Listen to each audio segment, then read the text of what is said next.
trying to shoo the cat out of the radio. Good evening, everybody. Shoo the cat out of the radio. Shoo that cat out of the studio. Good evening, everybody. It's the Nick and Joe Show. Say I'm that Nick 5 and times Joe. fast. What's that? Say that 5 times fast. Shoo the cat out of the studio. Yeah. Well, trust me, I'll do it faster than I say it. It's not easy to say. I went to shoo the cat out, and my dog is waiting on the other side of the door, and the cat said, I ain't going out there. Oh, wow. In my house, the cat is the boss. No, not in this one. The cat is a survivor. Yes. Franciscus von Boxtel. I love that name.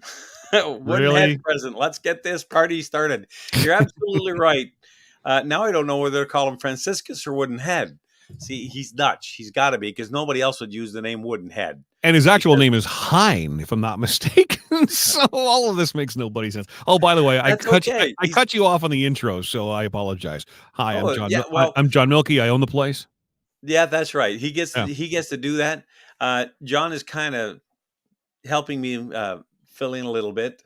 Either one is fine. Well, Franciscus von Wooden Head. There we go. I give up.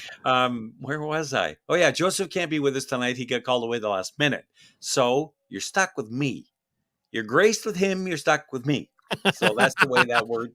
Just don't call me late for dinner. All right. Now, for those of you who are out there listening and you want to call in, we actually have a number. And I promised John I would do more of this. Because I cracked the whip on poor Nick. Oh, you wouldn't believe the blood. It took me weeks to clean it up. And he was being kind. See, what cracks me up, and you're not alone. I bring these radio people into this environment, right? And I'm like, and I push, you got to do video. You got to do video. It's the new world. Video is so important. And I'm met with resistance, but then all of a sudden they're like, oh yeah, right. I'm on Facebook. I can see myself. And they completely forget about the whole radio component to blast the radio or BTR radio.com. And so, like, you'll do an entire 2-hour show and never give the phone number out on air. And you're not the only one, by the way. Oh, well, I'm glad to hear that, because the number is 613-413-2217. Attaboy, Nick.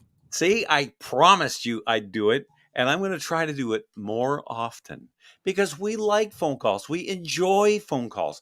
Phone calls make us happy or make us angry. We don't care. Yeah, and further to that, listen, I'm not oblivious that it's also 2022 and people love all the technology that's in front of them.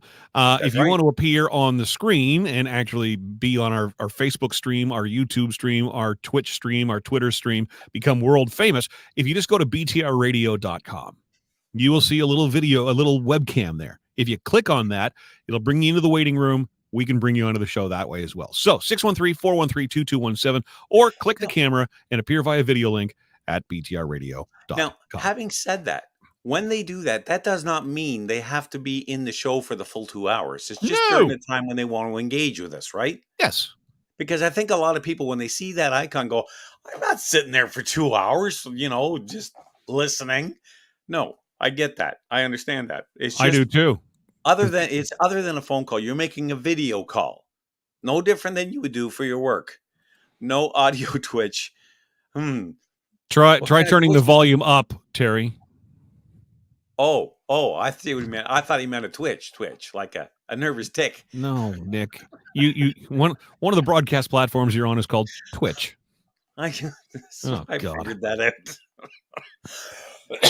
Excuse me. I'm trying to teach these kids and just I tell you, some of them just never learn, do they? They don't even know.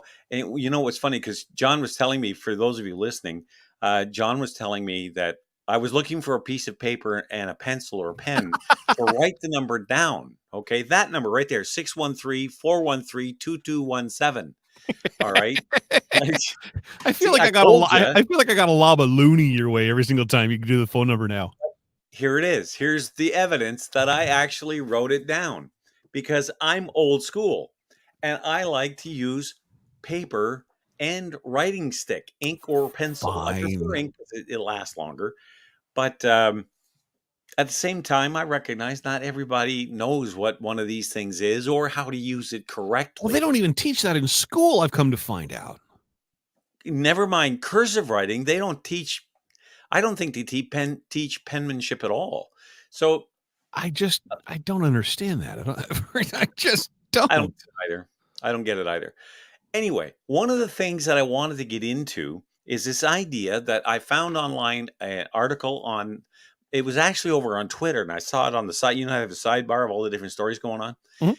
I saw one from a British paper called the Mail Online, and it's an online newspaper, and it said that you can't use the thumbs up emoji anymore Oh because yeah. the youth find it offensive.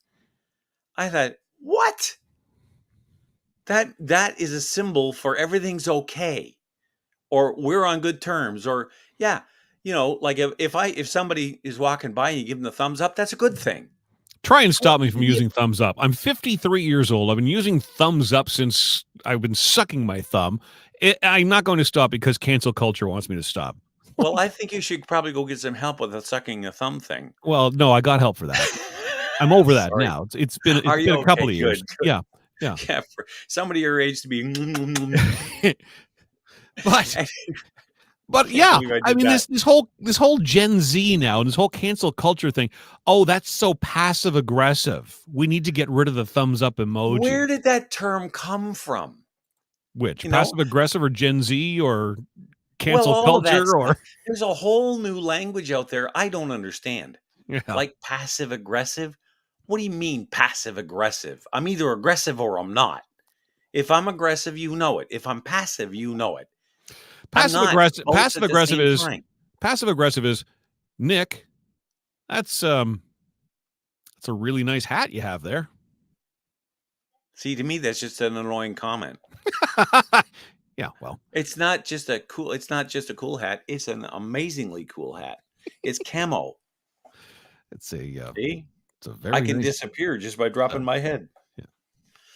It's all in the tone. Yes, it's all in the tone, isn't it? Anyway, Cancel. Cancel. Yeah, here we go. Cancel. Oh man, have we got I think we have a new member in the group, Andy Copping. Welcome, Andy. Andy's a good friend of Andy's a good friend of BTR's. Lillian, I love Lillian. The Fonz use this in Happy Days. Yeah, right. Hey, no kidding. Fact, he remembers that. Happy Days is canceled. The Fonz gives the thumbs up. Oh no! Never mind the fact he aggressively throws his tools across the or across his shop and he can't get a car to work right. I remember one episode where he flung his tools back into the toolbox with much aggression.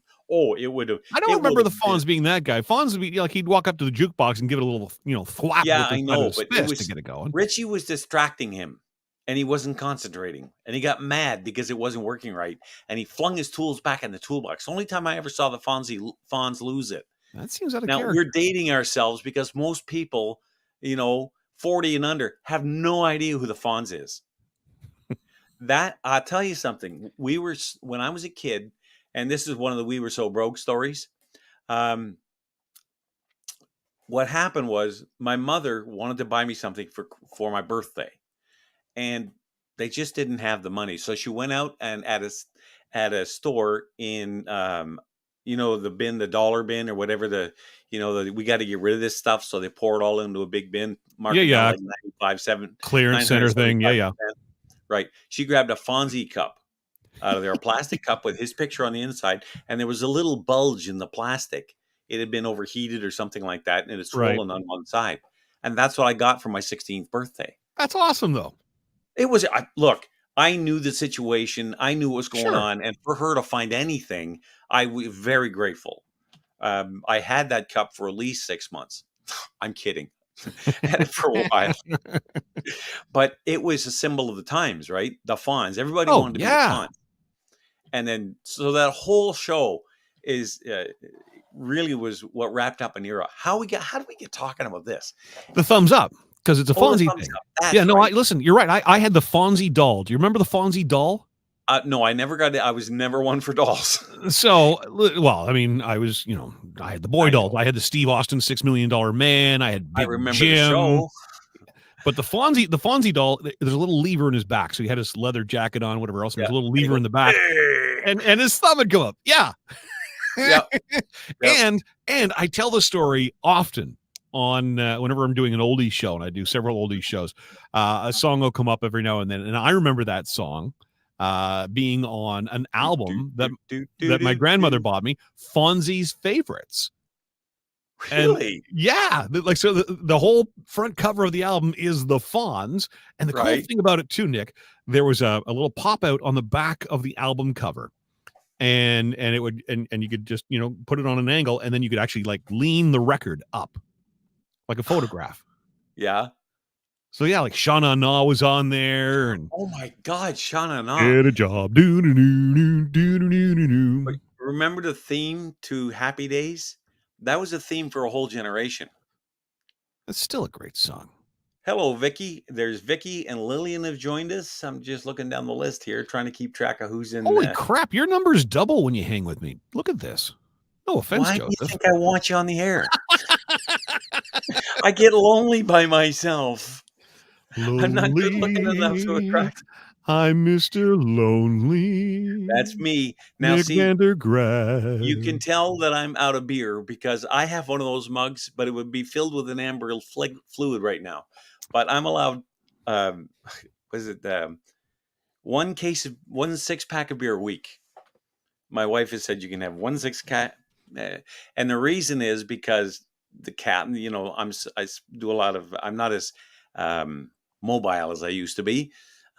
So she doesn't want me packing on a beer gut. She wants, so she said, 1, that's it, 1, and maybe 1 extra on Wednesday. So I have one with my meal. Is that like the baker's dozen of beer? 1 extra on Wednesday? No, that would be 13. Well, yeah, but okay. Yeah, so I've kind of snuffled my way into a 12-pack, so I don't have to buy it as often. Yeah, it's cheaper if I buy the dozen, honey. I'm trying to tell her it's cheaper by the 24, but she hasn't bought that argument yet. Anyway, all that aside, this whole idea about how injured people get and how frail they are because of a symbol on a social platform or somebody walking down the street going, "Hey, buddy, how's it going?" And how, if this offends them, what happens if somebody shoots them a dirty look? Remember the saying, stink eye? Yes. Stink eye. Shoot Mom, stink Nick eye. looked at me funny. Exactly. That's what that is. My kids give me the stink eye all the time. Dad, you told that same joke. Honey, they've never heard it before. Yeah, well, we've heard it 4,200 times. But it's still funny. Exactly. To that person, what do you call 32 hillbillies sitting around a kitchen table is still funny because they'd never heard it before. You got to ask me, John. You know you do. You know you want to. All right, Nick, what do you call 32 hillbillies sitting around a kitchen table? It's called a full set of teeth. Some got 2, some got none, but it averages out. The opinions expressed in this program do not necessarily reflect those of this radio station or its owner. They are strictly those of one of the hosts. Oh, my God. All right. Yeah, no. Before we got on, you mentioned I want to talk about this thumbs up thing, and I went thumbs up thing, and then I remember vaguely seeing something about it. So quickly, just before we went on, I googled it, and yeah, that's what it all is. It's just it's so passive aggressive. We can't have passive aggressive things. Look, let's talk triggers. I am so sick and tired of people yelling and screaming that things that trigger them need to be obliterated from the face of the earth. There are things that trigger me too. I'm someone who has openly talked about his struggles and battles with depression and anxiety. You don't think for a second that there's not things out there that trigger me and send me into, like just a really bad place? Of course there are. But is it up to me to manage your triggers, or is it up to you to manage your triggers? I manage mine. You know, I see the logo of the company that fired me after 23 years unceremoniously. The same company that fired you. I see their Uh-huh. logo everywhere. And I'm just using this as an example. I'm not trying to poo-poo on Bell. You know, it is what it is, and it was what it was. And listen, I had 23 great years, and that's fantastic. But am I supposed to like beg for the world to cancel the Bell logo because it triggers me and Well, reminds me of being fired from the company? Come on. if we did that, there'd be nothing left Well, because everything triggers something. Imagine somebody addicted to pornography. Okay, you can't walk around in this culture why did without I get something. excited on camera for that? I'm sorry, that was inappropriate. I wasn't accusing you of anything, John. I'm just using that as an example. Yeah. Gambling, the same Yep. thing. You see a scratch and win card, or you hear about the next lotto.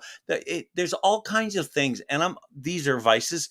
Some people have vices that other people wouldn't even think about. Like, You're right. take smoking a cigar as an example, or a pipe. Okay, I smoke a pipe very rarely. Do you really? Yeah. Well, I love. right I've not seen a gentleman smoking a pipe in way, way, way too long. Oh, I know the smell of that takes me right back to the 70s, man. On the times when I am smoking it, I don't smoke it indoors, of course, and I occasionally, very rarely, will smoke it in my truck. It's my truck, so if I want to smoke it in my truck, I will. I don't smoke it in the house because my wife, she's not crazy about that. Because it's not your house. Actually, it is. No, it's not. My name is on the mortgage, and the place is paid. No, I understand that. I understand. I know what you mean. Yes. I know what you mean. But it ain't your house. Mom ain't Nick. happy. Ain't nobody happy. I get it. Anyway, you know what? That's a good point. It is now socially acceptable to have a mental illness. In fact, it's revered in some cases. It totally diminishes the folks that are truly struggling. Amen. Woodenhead, you nailed it. And for you to say earlier that nobody wanted to hear your truck driver opinion, you know what I found out? Truck drivers have a lot more common sense than most people around them do. Yep. They have to, because their life depends on common sense. Yeah, Hein, you weigh in on all of our talk content on btrradio.com, and you've always got very thoughtful things to say. So yeah, don't sell yourself short there, man. We appreciate your opinion. But if you're more comfortable typing it than dialing up the show or hitting the video camera link, I absolutely get it. By the way, this would be a good opportunity, Nick, to plug the phone number. You mean 613-413-2217? 613-413-2217. That phone number, 613-413-2217. That's about $5 worth, isn't it? He's getting closer and closer to that bonus beer on that six-pack. You got her, buddy. Every single time. Her. Anything I can do. So seriously, one of the things that I just thought we'd start with that. We're having a lot of fun with it, and that's fine, because sometimes, because you have you have to laugh, because it's everywhere you look now. This is not acceptable. That's not acceptable. I mean, I'm lost now. I don't know what I can and cannot say or do in this world anymore. And I'm at the point now with the thumbs up thing. Fight me. If that's really going to upset you, yell, scream at me all you want. I'm just going to stand there and in your face just go, you know what? It's a thumbs up. You know what? I take the Jordan Peterson's attitude. If you get offended at what I have to say, it's your problem, not mine. As long as I'm not being intentionally offensive, like I'm not calling for riots, I'm not using racial epithets, that are clearly, unacceptable, then what's your issue? And if you have an issue with it, then you need the help, not me. Nick, every Tuesday night, I produce a stand-up comedy show at a local restaurant. And last night, there were 8 comedians on the bill. I have never been to a comedy show where there's been 8 comedians. But week after week, I see at least 5 or 6 of these comedians, some of them well-established, others sort of working their way up in the comedy world. And the restaurant we're at is right at the campus of Ottawa University. Oh, is it Yuck? No, it's a restaurant, and they just bring in comedians. Oh, okay. It's a restaurant called No Forks Given. I might as well plug them. They are a sponsor of the radio station and of the show. But all this to say, And someone who's done stand up and has been around, comedy for a number of years, I don't know if I could do it today for fear of offending. And I see this with every single one of these stand ups that go up there, and some of them are just brave and brazen, and they will put some of the most, they know it's going to be offensive content out there, and the room from one, like, it's scary to see them tiptoeing, like, am I going to get a beer thrown at me? And there was actually a comedian on CNN the other day. She had a beer thrown at her from an audience member from across the room. This is one. It's one of the few points where CNN and Fox actually agree that this new woke attitude, this "you can't offend me" mentality, is killing comedy. Because if you are a comic, part of your act is to find somebody to offend. Well, that's what comedy's based in: pushing buttons, pushing the envelope, and exploiting and making fun of the absurdity that is the world around us. Comedy is a commentary, it's an observational commentary on the world today. And it's been that way for generations. Take Danny Kaye as an example.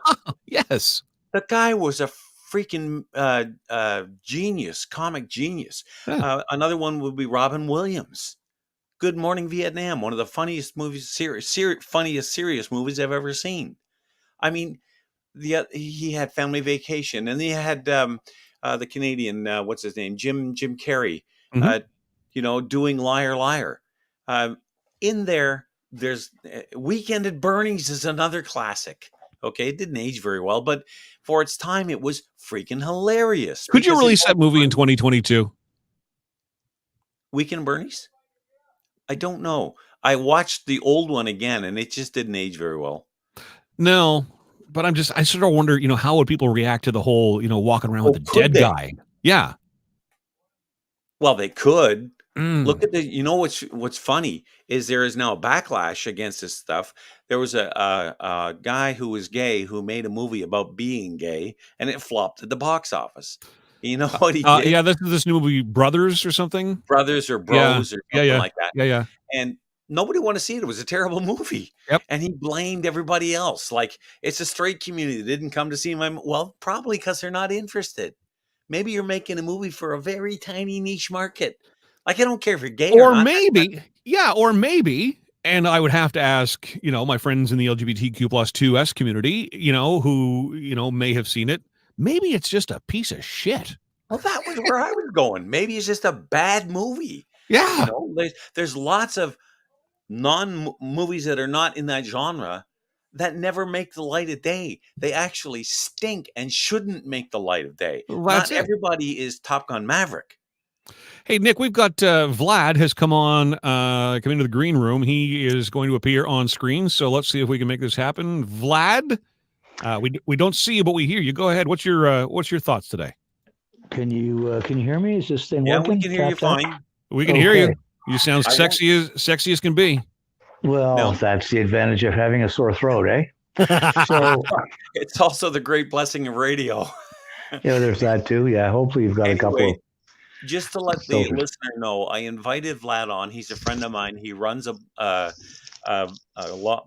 blog called VladTempestBlog.com. Oh, great. It's a fantastic blog. And I've used his stuff for my whole time in radio and in the media. And I've never known him to be wrong. What's the blog called again, guys, so I can just get that up on the screen? VladTempestBlog.com. Yeah, the second word is TEPES. That's Tango Echo Papa Echo Sierra. VladTempestBlog.com. We've got it on the screen now. Gentlemen, if it needs correcting, you let me know, but I think I've got it right. That looks like it. Yeah. Great. All right. Well, go ahead, guys. Well, what I wanted to do... go ahead, Nick. Go ahead. Please go ahead. I wanted to get your input on... I was going to do this in the second hour, but I'll take advantage of your phone call now, or in the second half hour. We were talking before about what's going on in Ukraine. That was one of the topics I was going to do in the second half hour. Because there's something not right in what's. Let me make my case, and then you can tell me, what's going on the ground. Because for the listener, Vlad has contacts all over the world, and he's more informed on this kind of stuff than a lot of governments are. or at least as well. So, or more honest about it. Okay, fair enough. Maybe that's a good way to put it.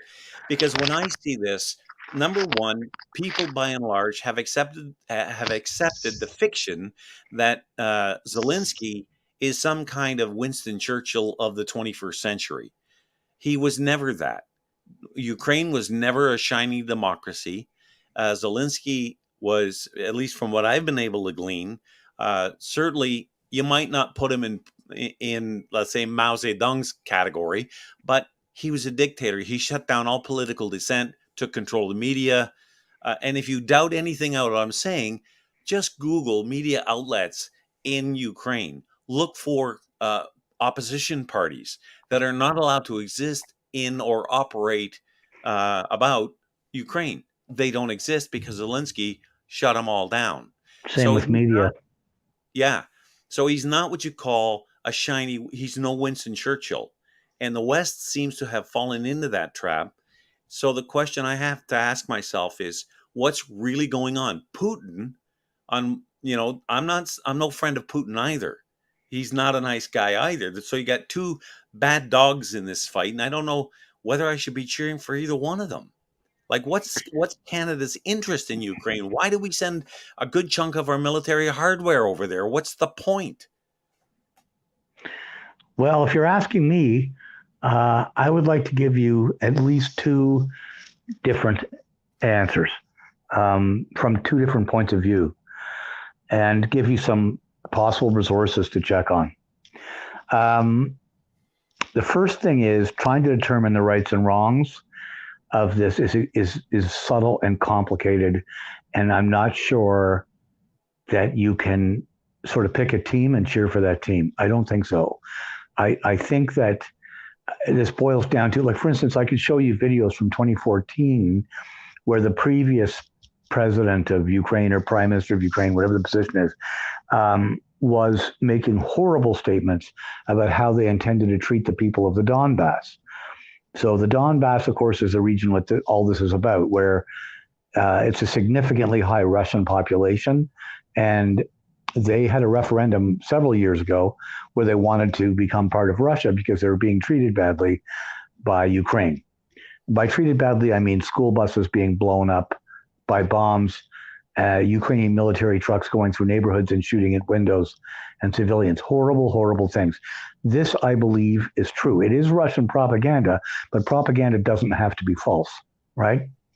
So the Donbass region, but then if you want to go a step further back, a case can be made that the Russians kind of did what the Nazis did in, was the Sudetenland, where they basically pushed out all the Ukrainians and moved Russians in and created a Russian enclave for the purpose of taking that territory and then issuing them Russian passports. You know, it's a trick that the Nazis actually did do, right? Right. So it's possible. Now, I can't say with a lot of authority that that's what happened, but there's indicators that that's what's happened. But the way that the Ukrainians treated the people in the Donbass is unacceptable. They cut them off from all government benefits, from government programs, pensions, and so on. And this is going back 2014, way before Zelensky. So there's a lot of other things to consider. I think another way to judge Russia would be to compare what they have done versus what they can do. And if you look at it that way, Russia has actually been very measured, and escalations would be based on Ukrainian responses. So had the Ukrainians just allowed this referendum to stand and allowed the people of Donbass to become part of Russia, there wouldn't be an issue. And the counter argument to that would be, that's just, one bite at a time, that's Russia eating Ukraine. And the counter argument to that is Ukraine's always been part of Russia, and that it is technically Russia, and that Ukraine is in fact a Russian word for Russia. It's a Russian language word for borderland. So, right, this is a subtle and complicated problem. And frankly, I think trying to get them to be part of NATO and have NATO go in and assert itself in these regions, I think it's a catastrophic error. I think there's been more chatter about nuclear war now than probably any time during the Cold War. Next. Say again? That's where I was going next, because we're hearing a lot about tactical nukes now. Well, you know what? I'm pretty confident that tactical nukes were used in Iraq. I've seen videos which look like the small mushroom cloud, that kind of intense beam of energy coming up from one spot. I mean, it's a weird thing. It's a weird thing to use a tactical nuke because it really destroys a small region, right? It's a lot, it's a lot of firepower in a small area. So it's a weird thing to use, but it carries with it a certain cachet and a certain the response to people. It's a weapon of terror, in a sense, not so much because of the damage it does, because a tactical nuke isn't necessarily that much bigger than, certainly smaller. It could be smaller than a Moab, which, you know, President Trump used on the Islamic State in Afghanistan, right? Right. So the amount of damage is more. It's a weapon of terror because of how it makes people feel. It feels like now we're all in a complete, direct existential crisis. And that may even be the case. In any sense, I think that NATO pushing itself, it feels like the United States is trying to push Russia into a conflict that most of us just don't want. This is why I was asking you about what's Canada's interest, because look, this doesn't make any sense from a NATO point of view. It doesn't make any sense from a Russian point of view. If you don't want NATO on your front doorstep, why are you going after a country or a territory that puts NATO on your doorstep? On the other side of the coin, why are you encouraging a country or a territory to join your club that puts you on Russia's doorstep? Where's the idea of the buffer zone, right? Even in Korea, they have a buffer zone between the North and South. Now, it's not nearly as big as Ukraine, but I don't see where there's anybody profiting from this when you take into account the destroyed bridge in Crimea, the underwater pipelines that were destroyed. None of this really makes any sense. And that's what I mean by this feels really greasy, because propaganda is a weapon of war, and all sides use it. And historically, that's true as far back as you want to go. But at some point, as you pointed out, propaganda can be true. It's just a matter of how it's spun and how it's dealt with. So do you have any insights into how Canada fits into all this? Well, this isn't an answer, but it's something to think about. The people, okay, so let's look at some narratives, sequential narratives going back, 15 years or so. I mean, there is a nuclear winter, the ozone hole. There is Black Lives Matter, the religion of peace, safe and effective. So, I mean, and I'm just the top one, so that I can remember off the top of my head, but there's more. So for decades now, Western governments, probably working together sort of subcutaneously with the World Economic Forum, have been coming up with what are called lines of effort against Western liberal thought and democracy. Right? By liberal, I mean classical liberal, the idea that we are individuals and that our governments are meant to protect our individuality, and they're meant to protect our individual rights. Now, I think that this is under attack. And I think that all of these lines of effort ultimately are meant to end this. I think even one of the prime purposes of the vaccine was that when people took an unknown substance that they subconsciously or semi-consciously knew could do them harm, but it was to save and protect other people. It was an attempt to completely erase their own personal sense of their individual rights and in favor of a collective. And that collective is always determined by the state. And the state will arbitrarily and whimsically decide which group is the disaffected group and should have special rights, right? Because the state becomes God in a communist place. So I think that this war in Russia and Ukraine seems to be promoted and brought to you by the exact same people that brought you the vaccine narrative, the COVID narratives, the Black Lives Matter narratives, which again was a Marxist effort. In case anybody doesn't know, Black Lives Matter doesn't give a sweet damn about Black people or any other people. What they are is a Marxist organization. And there's, like you can see the actual organizers of BLM on Black radio shows just saying that out loud in so many words, right? So I kind of see this war as a line of effort toward a greater overall overarching strategy. So that's not a direct answer to your question, but I think it's another way to look at it.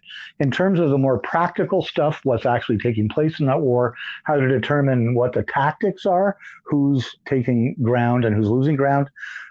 There's actually a woman who leaves comments on my website just about every day. So the way to find her stuff is to go to every day at my site at Vlad Tepes blog. There is a post called Readers Links, and it's just for people who read the site, the community of that site, and anybody of you who might be listening that want to participate in conversations or to add informative links about these subjects in there. And some of them find their way to the posts on the site, right? But it's a great little community that posts there.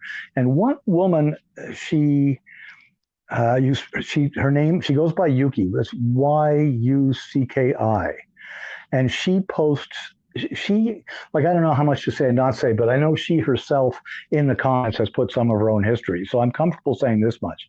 Professionally, she was involved in Ukraine when the wall fell, and that the West had to send people over to make certain kinds of negotiations. And she was one of the people that went there and did them. So we're talking about somebody who's very familiar with Ukrainian and Russian politics on a personal level as well as a professional level since the 90s. And she frequently leaves links of people that are doing brilliant analysis on the actual tactics of it. She leaves the odd comment about how she feels about these two leaders. I can tell you I don't think she's fond of either one of them. But that's a great place to go looking for actual tactical information. There's people who have maps where they show how much ground is gained or lost using satellite info. So I don't know if that's helpful or not, but that's kind of how I see this conflict. Okay, because to turn to the mainstream media, I don't trust them. I mean, they've lied to us thousands of times. Everything from global warming to the ozone layer to you name it. Yeah. It always turns out to be a scam. COVID. There's a whole thing. There's a whole new element to COVID I want to bring up in the second half.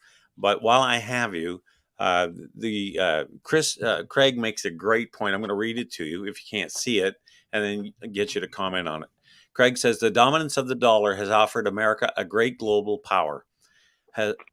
Has offered America great global power, but it is now under threat as never before, as Russia, China, and others economically challenge the U.S. Many are now seeking to ditch the dependence on the dollar, as Washington has contributed to abuse its status as an issuer of the world's reserve currency over the decades. I don't think I read that very well, but basically he's saying that if I can paraphrase it, the U.S. is worried about losing their economic foothold in the world, or as the dominant economic power in the world, because China, Russia, and some other countries are looking to divest themselves of their dependence on the U.S. dollar as the world economy, as the world currency. I'm just curious if you have any insights on that. Well, I'm going to give you another confusing set of opposites on that. There is a theory which I like, and it may be still applying or it may no longer apply. But the theory was that U.S. foreign policy for the last 100 years has been really consistent, and that is they will not allow a hegemon to appear in Eurasia. So what does that mean?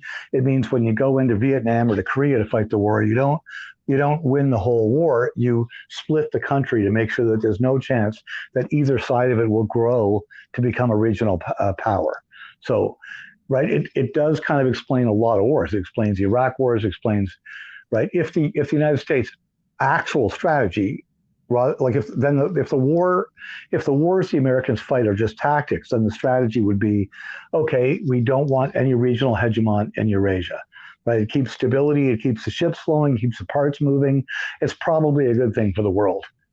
But I see the flip side of that as the counter argument is that the United States is rapidly becoming a communist polity. And I don't mean that with any hyperbole. Same with Canada.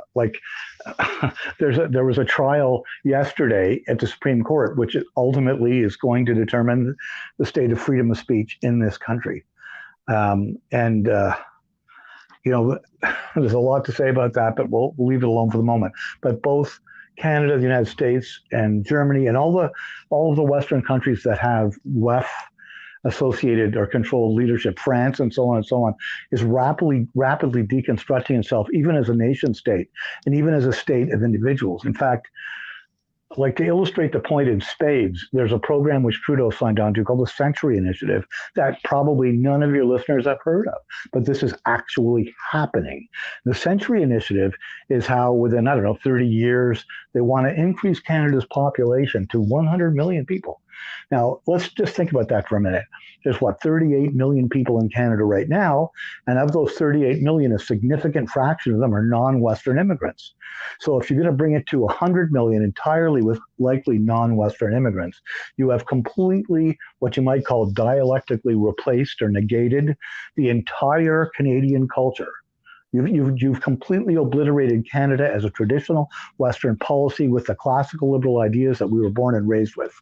Another ways in which they're doing this is through the trans scam and through the glorification of, let's say, non-practical sexuality, right? Non-fruitful sexuality, to put it very nicely, right? The sanctification and deification of these practices. So clearly there's an attack on our culture by our own governments from all sides, from any side in which they can actually insightfully figure out who we are and what we're made of and what our culture is and what our taboos are. They go and attack them, whether it's eating bugs or sterilizing our children with the trans thing. So is it about the Americans trying to preserve their hegemony? Well, I don't know if that really holds anymore, because the United States is deconstructing itself just as rapidly. It's destroying its own military with these kinds of, politically correct is too soft a term because it's been overused, even though it's technically correct, meaning any kind of sort of politics which goes with a Marxist narrative as opposed to a classical Western narrative, right? So, it doesn't look good to me in terms of the state's trying to protect its interests. It looks like another move to weaken itself.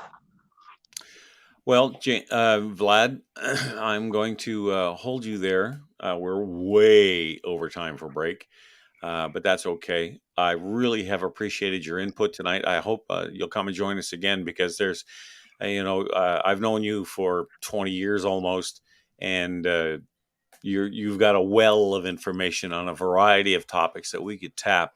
So I hope that having you on a little more frequently is certainly in your wheelhouse. Hey, anytime I'm free, I'm happy to do it, really.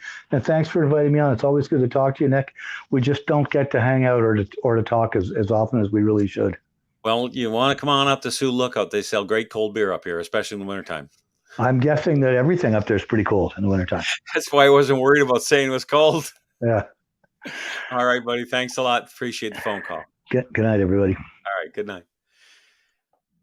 Yeah, Vlad is a great guy. Like I said, I've known him for a long time, and I wasn't kidding when I said that he hasn't put out anything that I know of that let's just say I've never had to apologize for anything I've used of his. He's always been right, or at least very close. And if he's unsure, he'll say so, just like he did tonight.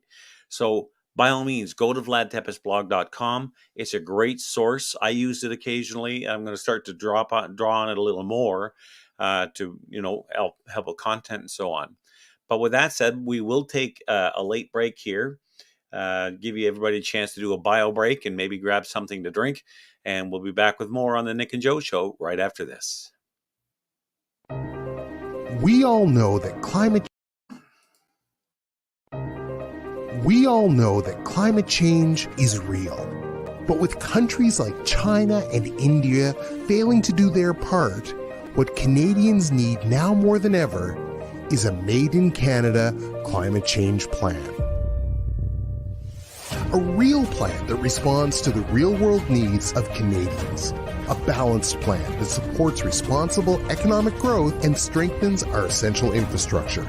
A responsible plan that protects our natural environment and ensures that all Canadians enjoy the blessings of clean air, clean land, and clean water for generations to come. It's time for Canadian politicians to show real leadership in the world, putting partisanship and ideology aside. It's time for a sensible climate plan. We're the International Climate Science Coalition Canada, and we're ready to help. To learn more, visit our website, icsc-canada.com.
All right, welcome back, everybody. This is the Nick and Joe Show. Joseph couldn't be with us this evening. He got called away at the last minute. John has been kind of subbing in, helping out when he can. And we just finished a phone call with one of the best bloggers I know of, a guy, but the blog is called vladtepesblog.com. And he has some amazing, yes, absolutely, we do take calls. What is that number, Nick? Oh, you know what? It's funny you mention that, John, because I have it right here on my pad, and it reads the following: 613-413-2217. 613-413-2217. One more time, because I'm looking for that $5 bill. Cold beer where everything's cold. Yeah, or beer. I'll take beer. 613-413-2217.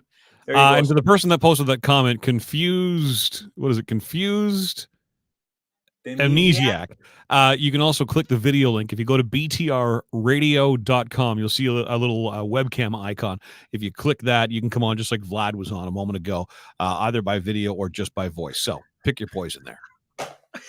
Okay, was reading some of the comments, and Terry Toll, Terry, he's been around for years, yes, and he is a master of puns. He's better at it than I am. And he says, "I hope this isn't off topic, but if Ottawa wants to get rid of 2 coyotes, why don't they call him the Roadrunner? Meep meep. That's all, folks." Oh my God! Yeah, either that or get the coyotes to order from Acme widgets from the Acme manufacturing company. The only time his stuff works is when he first tries it. After that, all bets are off. See, but that's another example of a show that is no longer around because cancel culture deemed it to be way too violent. Yeah, I know, but it was so funny. I know. How many times did the Roadrunner go around around the corner with the, into the bluff when the coyote tries it? He gets down there, but a train's coming the other way. And it's just a painted picture on the side of a wall. It's just hilarious. Or the anvil, or the help me poop the tiny little umbrella, right? Maybe you and I are just odd, Nick. We were smart enough to realize that what we were watching was a cartoon. That's right. We knew the difference between reality and fantasy. And if I run into a wall, it's going to actually hurt me. If I let an anvil fall on my head. Yeah, because... And you know how we knew that? We ran into walls. That's right. When you run into a wall, you can extrapolate what will happen if you fall off a building or you ride a bike into a tree. All kinds of different things can go wrong. No. So there were some great learning lessons in those old cartoons. No, got to bubble wrap the world now, Nick. Got to bubble wrap the world. Can't even give them a thumbs up anymore, buddy. You know, it's funny because when I was raising my kids on the farm, I taught them how to do everything. I mean, everything. The only thing they wouldn't do was run the chainsaw. Now, the chainsaw is a very powerful, dangerous hand tool. Yes, it is. You have to be very careful when you use it because when they bite you, they don't bite clean. They can make a mess. They have killed people. So you have to treat them with the greatest of respect.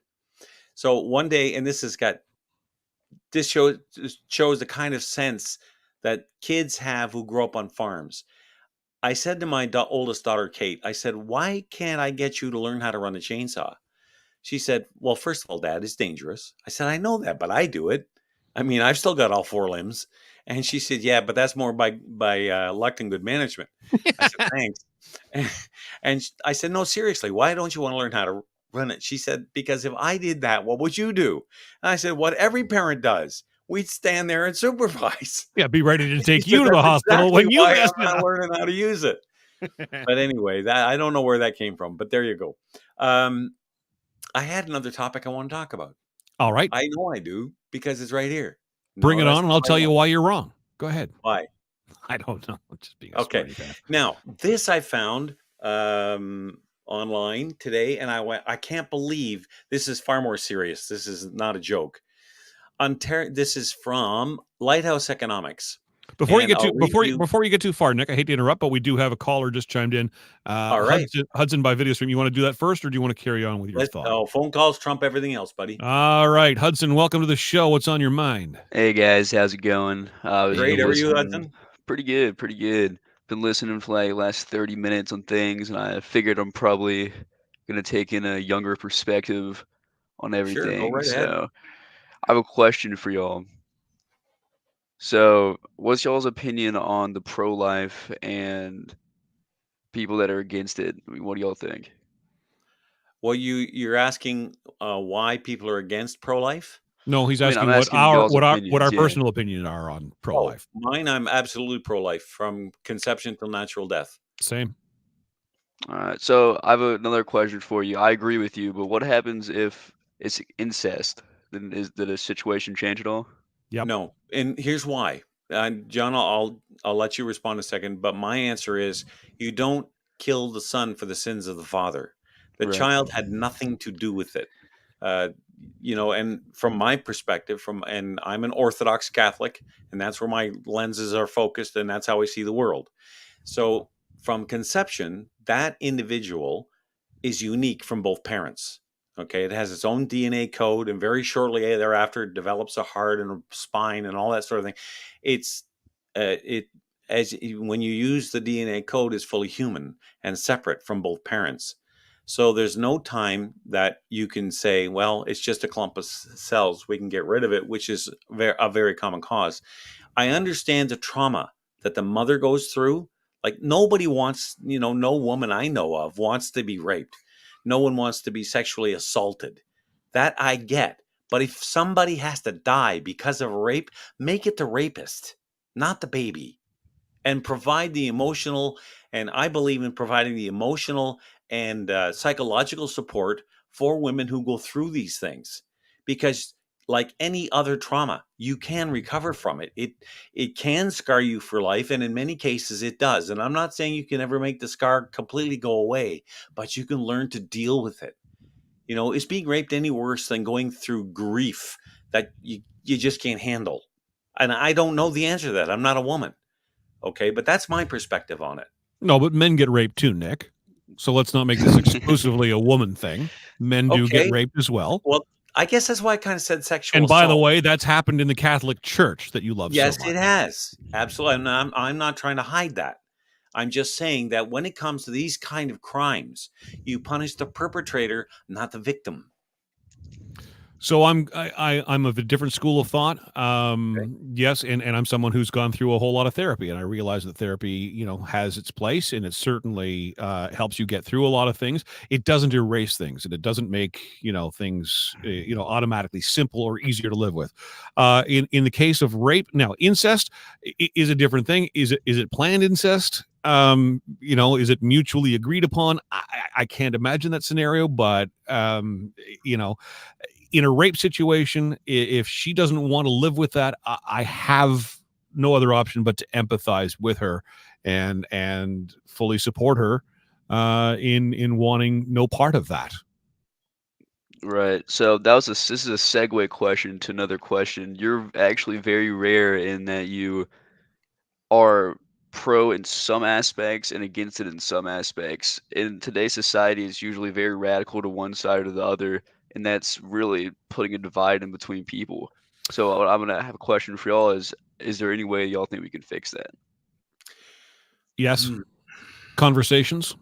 And my mission is to constantly put out some of the fires that are burning right now, where we are just yelling and screaming at each other. I'm more right than you.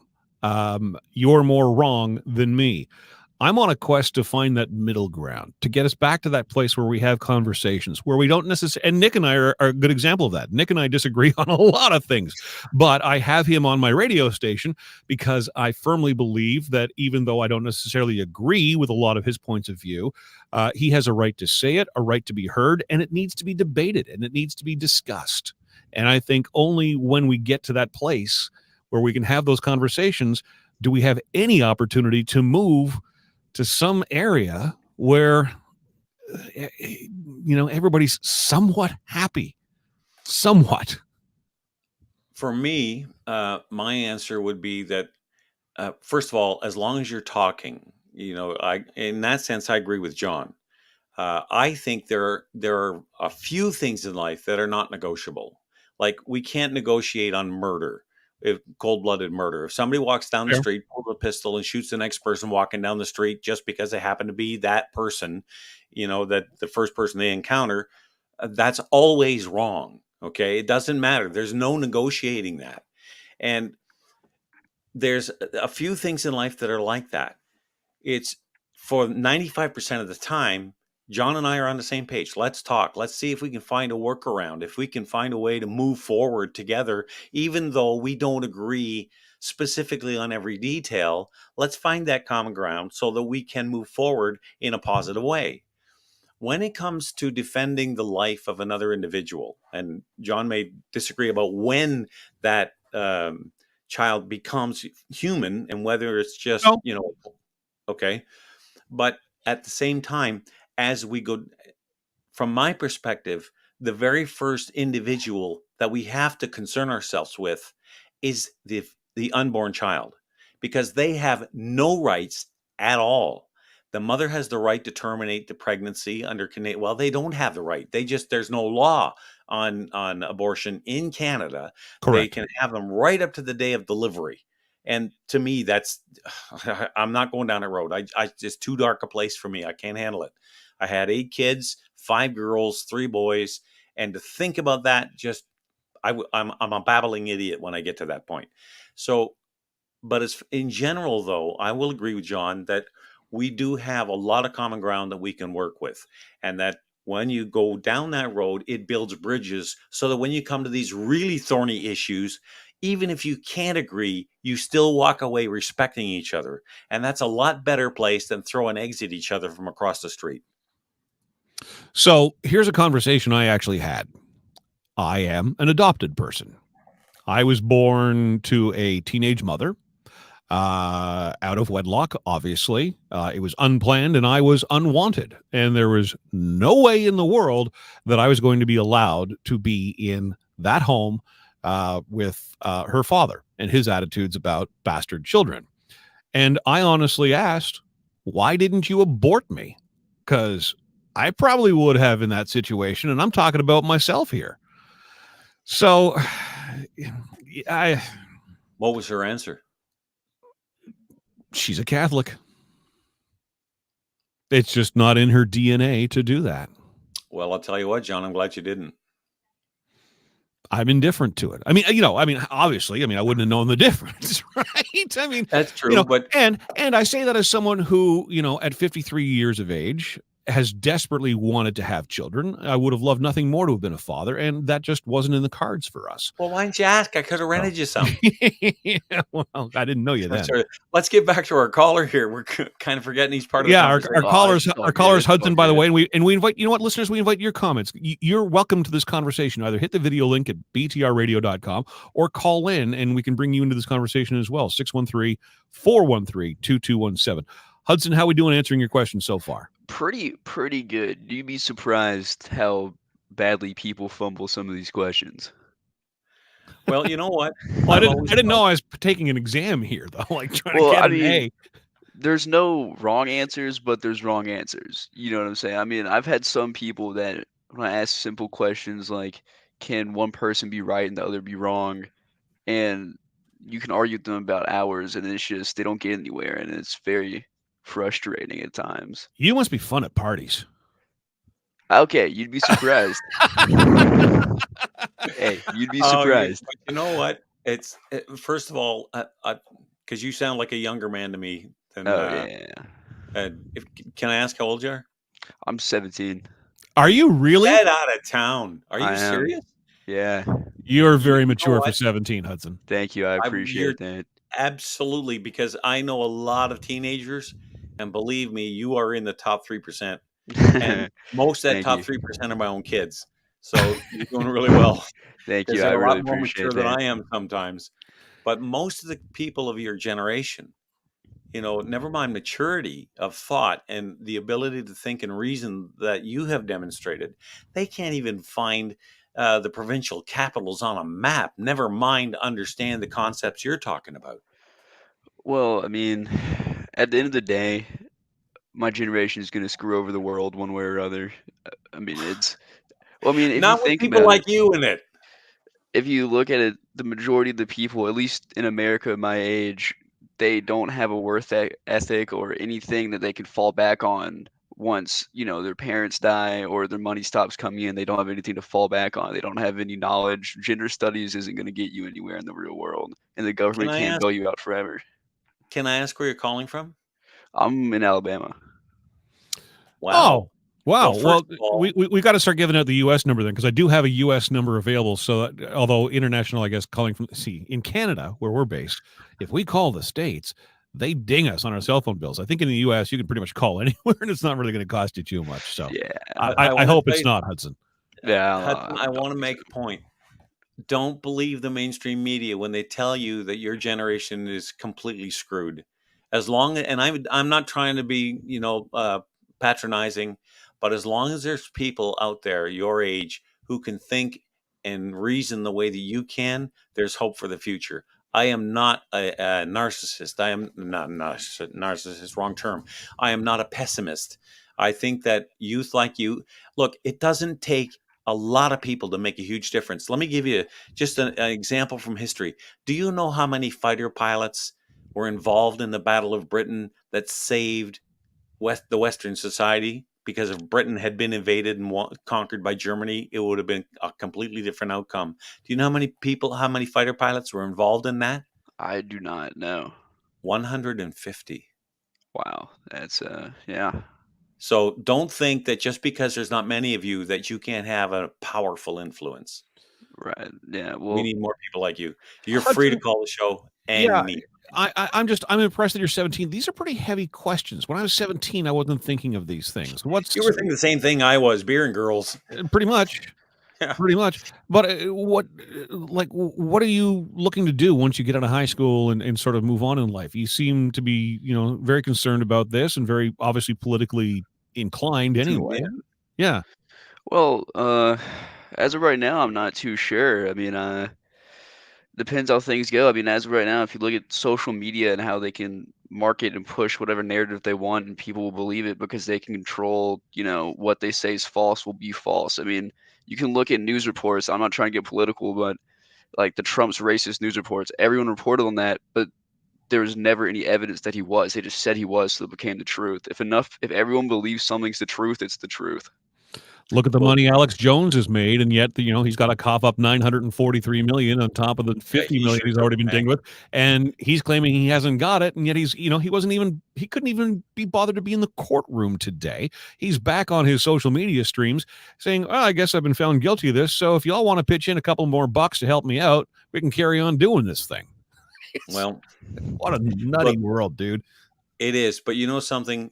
No matter what career path you take, whether it be to get into social media, because here's one thing we really desperately are short of, is young people who have a conservative worldview, or at least are open-minded and aren't willing to just buy, one version of the truth or the other. Yep. To get into the media, to be able to have a voice and say, not everybody my age is a walking, talking dummy. We've seen all the clips where people go to universities and they ask questions about their own country or the world, and these kids can't answer the single most basic until you get to pop culture. Then they're encyclopedias. But on things that really matter, like economics, geopolitical issues, things like that, like just do this little test tomorrow. Walk around amongst your friends and ask them, what's the capital of Canada? And see how many have any idea. Whoa, back it up. You're talking to an American. I know I am. That's the point. That's unfair. I'm trying to point out that he is rare, but he is also the kind of person who can make a big difference. Americans don't care what Canada is, though. And why should they? Well, I think one thing, reading the comment here, talking about lack of consequences, I think that not only are, ages being divided, for instance, y'all are a little bit older than me and the younger getting pitched against the older. And then you also got genders getting put up against each other. Yep. I mean, when a male thinks they're superior to a female, then, they're bad, disgusting person, what they think is wrong. But when a female thinks they're superior to a male, then they're feminist and they're praised. So it's we're in a society now where the males are punished for every little thing, which is okay, but because we have been the dominant force for so many centuries, right? Yeah. We don't get an opportunity to even defend ourselves anymore. We just got to shut up and take it, because that's apparently, how a lot of women believe that they have been treated over the centuries. Yeah. So it's our turn to shut up and listen to them. And to a point, I don't disagree with them. But I mean, eventually there's going to be a clapback because, guys my age, there's a rising group of people that are joining more radical groups. Yep. If you look back in time, some of the people that are in radical groups weren't even radical. They just fell into the sense of security of being into a group, like doomsday cults and all that. They felt like they were a part of a family, and that's why they wanted to stay. That's why they stayed. So is that what leads them there? Are they just that lost that they find someone who's willing to, give them a place to fall and be comfortable? Or like, how do you see it? Especially, because it's much more pronounced in the States than it is in Canada. We certainly hear a lot more of it from your side of the border. So, especially when you're, younger, with especially all social media, you get people bombarding you from all sides when you have an opinion. So if you get into a community that all has the same opinion, and then they shut you off from every other opinion, and they just shelter you and say how good your idea is, and then all of a sudden that group gets attacked and like, hey, we got to do something about this. We got to attack back. You're not going to question it. You're going to be like, yes, we do. I need to defend who cares for me, who's been here for me, because you haven't seen outside opinions because you're sheltered. Yeah. This is the family mentality you're talking about. They like look at kids who join in their cities who join gangs. Why? Because they don't have a family. They have a dysfunctional family at best. Dad's not there. Mom's working 2 jobs. And there's a whole group saying, come and be with us. Be like us. We'll support you. We got your back, which is what families traditionally do. And when family falls apart, this is the consequence. Hudson, I can't tell you what a delight it is to listen to you. I really am. And I'm not being plagiarizing. It's just that too many times all we ever hear is, Gen X or Gen Z or whatever generation we're on now. They're just a bunch of dummies. They don't care. They're selfish. They're self-centered. They don't, they want everything handed to them on the plate. They're a bunch of snowflakes. Obviously, you buck that trend. So congratulations. And I wish you all the best in whatever it is that you choose to do, whether it be get in the military, join the media, whatever you want to do. You have all the tools necessary to be successful, and I wish you all the very best. You are welcome on this show anytime. Agreed. I'm really impressed by you, Hudson, and I think we need to hear more from your generation and really get an idea as to what is going on, because I don't think you have, other than social media, many places to actually have your voice heard. So I applaud you for wanting to be part of this show. I don't even know how you found us, but I'm glad you did. Yeah, how did you find us? Well, so pretty much I have a list of questions, of hard questions, and I go through and I look for podcasts that take call-ins, and I ask them hard questions. Amazing. Right. And then I have a list of, people that did terrible and people that responded well and were able to have a conversation. And then from that list, I'm from Alabama. We're big football here, but I do Yeah. interviews at football games. And a lot of times I get asked, who I talk to about stuff, and then I ended up recommending those podcasts and channels and everything. Well, we're glad to hear that. And I've been to Mobile, Alabama. It's a great state. I was a truck driver for years, and I'll tell you what, Alabama's an amazing. Those are amazing people down there. So Yeah. I Thank really you. enjoyed my time in Alabama. I appreciate it. Yeah, for the most part, we're good. Yeah, for the most part, we ain't too bad down here. Yeah, That's well, more Georgia Cajun, I think, than anything else. Nick, All you right. were doing so well, and then you had to do that. Oh, Yeah, Hey, I know. I you'd was be doing pretty surprised. good, I It was thought. pretty good. That's actually pretty good accent. I mean, from you have no idea how bad some of the accents are. Oh, yes, I do. oh yes. Well, And you know what? Hudson? I mean, I know we get laughed at by the Americans. I do some radio in the States, and the about thing is such a dead giveaway.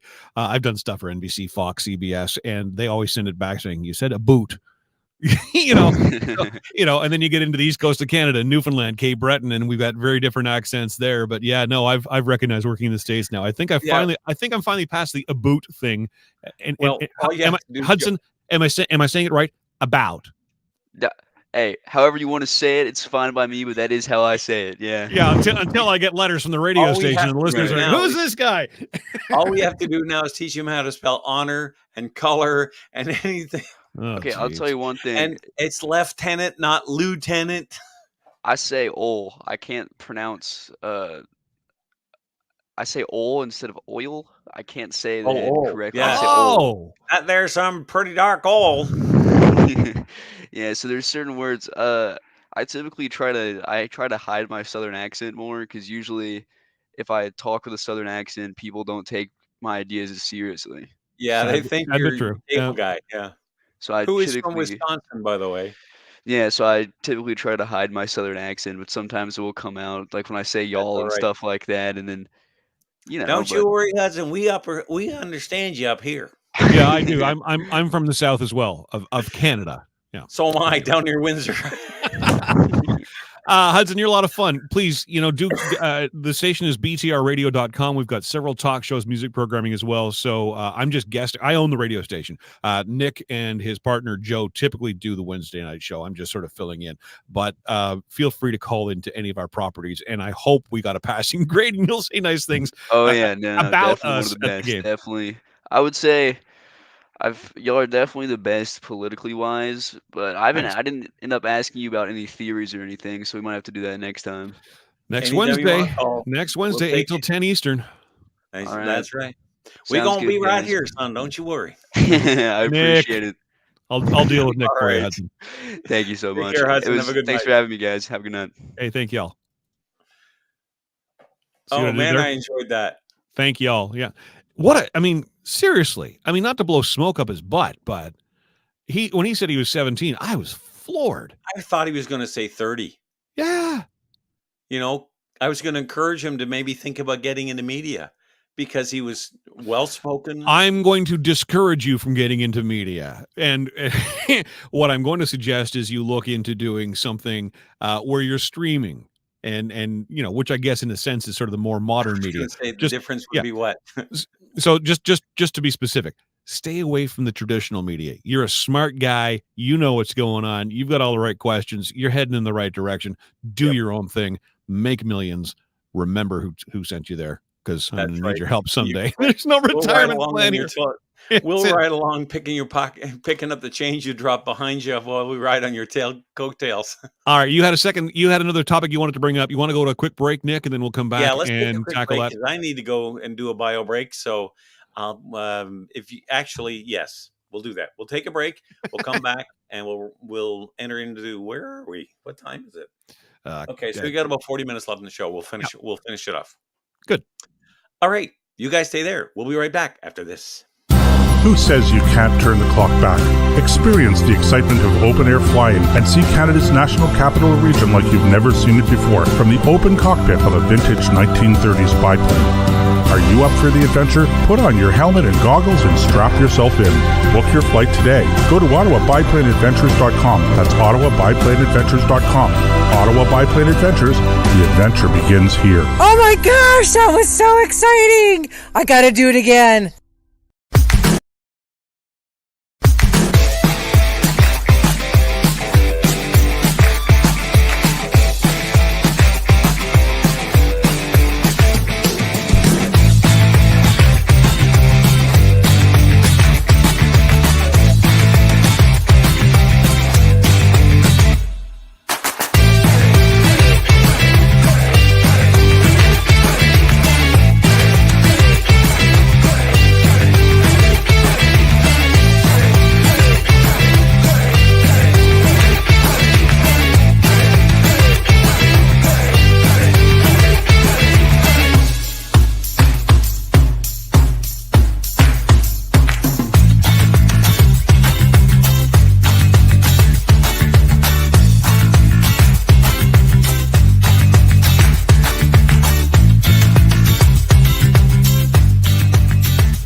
So welcome back to the Nick and Joe Show. I am neither Nick nor Joe. What you're looking at, if you are watching online, is Nick's. Nick, what is that? Is that your craft room? Is that where you you make your Christmas decorations there, Nick?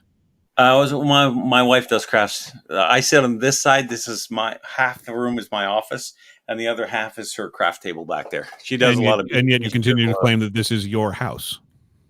I do claim that. I do claim that. I get at least the front step and part of the bed. Hey, my man, you know what I've come to realize? It's one thing for me when I'm, in producer role and I'm kind of behind the scenes, but when I'm here co-hosting, I've come to realize that your commercial breaks aren't nearly long enough. And I hate to say that. But my wife is in New Brunswick right now, and called me on Monday to let me know where she was hiding a few treats for me. So I've gotten into the Halloween candy nice and early. So this is right. This is just like the little trick-or-treat mini Mars bar. That's right. I love those things. Yeah. But the commercial break and the music bed together are not long enough to even get that chewed up. And I'm sitting here watching the countdown timer going, where's Nick? Because I got a mouthful of Mars bar, and I don't think I'll be able to bring the show back. My wife was supposed to make me a cup of tea, so I was hoping that she'd done that. Oh no! Well, you see, the timing of the show's all off today. Normally, walking in the door. No way, sweetheart. I love you. You're amazing. Look at that. No way. My cup of tea. Oh, thank you, sweetie. Wow. I'm gonna have to pay her for that later. I poured my own water today. Speaking of water, we have a spring on the edge of town. It's a artesian well, and it just bubbles up right out of the ground. And somebody's put a crock on it with a little 2-inch spout out the side of it, and it's the best water I've ever had. Ain't nothing like well water. Oh my God. Mm-hmm. It took a little while for Allison to warm up to it because she was afraid. Oh, it comes from under the town. Yeah, it comes out of the bedrock. 400 feet down. This water is as pure as the wind-driven snow. There's nothing wrong with it. And people for generations have been drinking it around here, and they've only lost 1,500 people to water poisoning. I'm kidding. But anyway, so every other day or so, I'll take a couple gallon containers and go down and get more water. Sure. And, you put it in the fridge, and it's just by itself. It gets, to 35, 40 degrees, and it's just like ice cold. Yeah. We're on a well at the cottage in New Brunswick. Before we leave there every year, I'm filling up a couple of jugs just to haul it home. Man, I'm telling you. For the dog, of course, because the dog has to transition. For the dog. Yeah, right. For the dog. Yeah. That'll work. Yeah. We used to have really good water on the farm, too, but this is even better than that. Anyway, that has nothing to do with me taking a sip of my tea. There we go. All right. Yeah, that blew me away. It was from Alabama. So I was interested to. That's why I wanted to plumb him. But can I just have a moment to brag? Yeah. We've given the phone number out several times on the show today. And we've taken. And we've actually received some calls, Nick. Yeah, we have. You mean this phone number, 613-413-2217? That phone number? That's the number, yeah. So for those who didn't get it the first 32 times, 613-413-2217. And if you are calling from the States, 941-725 milk. Because Milky. 941-725-6455. That makes it easier for you. There you go. So that way it won't cost you anything to call. Be sure to have that up on the screen for next week. Yes, that's your job. Speaking of things on the screen, do you have that particular episode handy, or is it? No, you haven't sent me the link yet. You said you were going to find it. I was counting on you to send me the link so I could go find it. All right. I only do what I'm told, Nick. I'm a husband. I only do what I'm told. All right. I'm supposed to go digging back through our thousands of Facebook messages and find the one time you sent me a link to your 1,000 YouTube videos and pick one at random? All right, fine. Yeah, that works. All right, fine. In that vein, I will, before I get into the story I want to bring up. By the way, this is me going to find your. Oh, okay. One of the best interviewees I ever had when I was on terrestrial radio was Major General Lewis Mackenzie. Now, if you don't know who he is, just Google him. He was probably one of our best peacetime generals in our history. The guy is just he's still alive. He lives in Almont, I think. And I've had the chance to interview him twice, and I spent an hour in his basement with him once. And he wrote a book. I can't remember the title of it, but in the book, he tells a story. He's in Cyprus, and he's gone. They've invited him to go spear fishing. He runs into a Greek fishing boat captain who befriends him, and they decide they're going to go spear fishing in the Med. So they give him an old spear gun, and he's riding with his aide de camp in this Jeep. It's an old Willys Jeep from World War II. Come back here, and he says, they probably gave me the oldest, weakest piece of junk just because they didn't want me to hurt myself. Yes, since Calabogie, Ontario has amazing water. Anyway, he says, I'm just going to pull the trigger on this, and it'll go 30 yards. I'll pick it up, and then that'll be the end of it. So he points it at a 45-degree angle, pulls the trigger, and the thing just vanishes. Boom, it's gone. So he drives on a little further, and out in the middle of this field, there's this Greek farmer standing around his tractor with about 4 or 5 locals standing around him. His hands are going in the air, just waving around, and sticking out of the hood of his tractor is this a spearfishing bolt about, well, you can't see it, but it's about 18 to 24 inches long, just kind of vibrating as the tractor runs. He darn near killed the Greek farmer with this when he pulled the trigger on it. He said, that was one arrow I wasn't going to go and get. Yeah, no kidding. Anyway. I've got your page up on YouTube. Is there a particular episode you want me to find for you? Which ones are there? Doug Macbeth, Bill Chong, Sergeant Thomas Prince, General Sam Hughes. Tommy Prince is a great one. Tommy Prince. All right. So I will get that downloaded and ready, and you carry on with whatever it is that you wanted to bring up. All right. Let me introduce the topic that I wanted to get into here. This one comes to us from a website called Lighthouse Economics. Now, before I read the article, I'm going to read you the credentials of the person who wrote it. This is published by Mark Skidmore, who is a professor of economics at Michigan State University, where he holds the Morris Chair in State and Local Government Finance and Policy. His research focuses on topics in public finance, regional economics, and the economics of natural disasters. Mark created the Lighthouse Economics website and blog to share economic research and information relevant for navigating tumultuous times. Okay, so that's who's writing what I'm going to read you. Okay. He actually takes a chunk. I'm talking in circles here. The Ontario College of Physicians recommends medication and psychotherapy to encourage COVID vaccination. So he's warning us about this. And what I'm going to read you next comes from a document produced by the College of Physicians about how to treat people who are afraid of getting the COVID vaccination. To combat so-called avoidance behavior, the College of Physicians and Surgeons of Ontario is now encouraging its doctors to prescribe drugs or recommended psychotherapy to patients who have refused to receive the experimental COVID-19 vaccines. Actually, these are his words. It is also important that physicians work their patients to manage anxieties related to the vaccine and not enable avoidance behavior, reads the CPSO's official website. So the question I have is, what the hell are they doing? Like, it's one thing. Now they have the medical profession trying to either precondition us not to be afraid of vaccines or give us medicine so that we'll take the vaccine. How is this in the public interest? Have we not learned enough about these vaccines to know that these things are dangerous at best? You know, there's a mounting body of evidence about how really dangerous and untested this stuff is. And the Canadian College of Surgeons, or the Ontario College of Surgeons, as you get the term right, is saying, oh, get them to relax, give them psychotherapy, give them medication. We have to have everybody vaccinated. What kind of witchcraft is this stuff?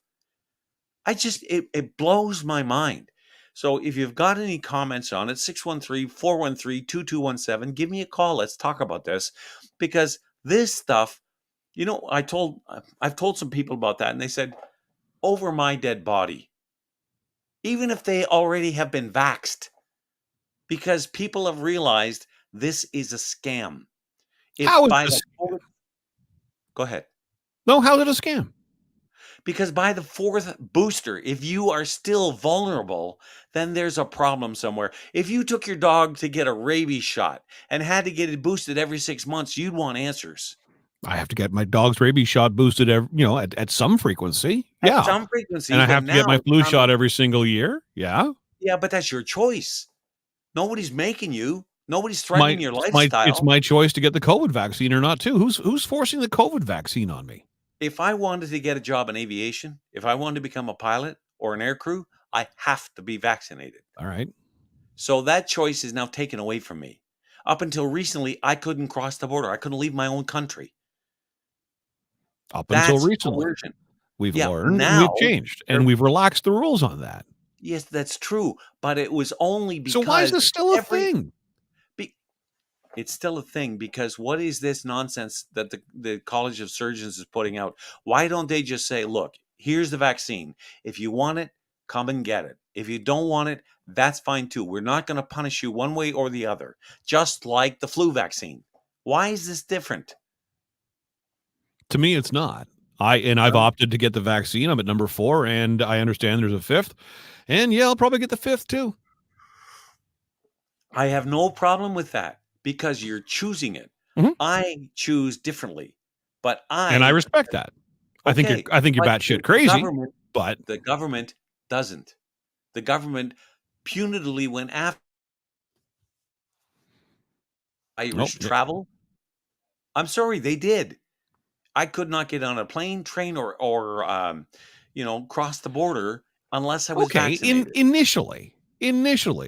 You know, when this thing is flying at us and we're watching death tolls and we're watching hospitalizations increase and you're reading this and different countries have different theories and science is still trying to sort of come to some sort of consensus, and it's fluid and whatever else. Sure. You put the brakes on all kinds of stuff. But as this has evolved, and we were 2.5 years, since the first, episode of COVID-19, things are a lot more chill.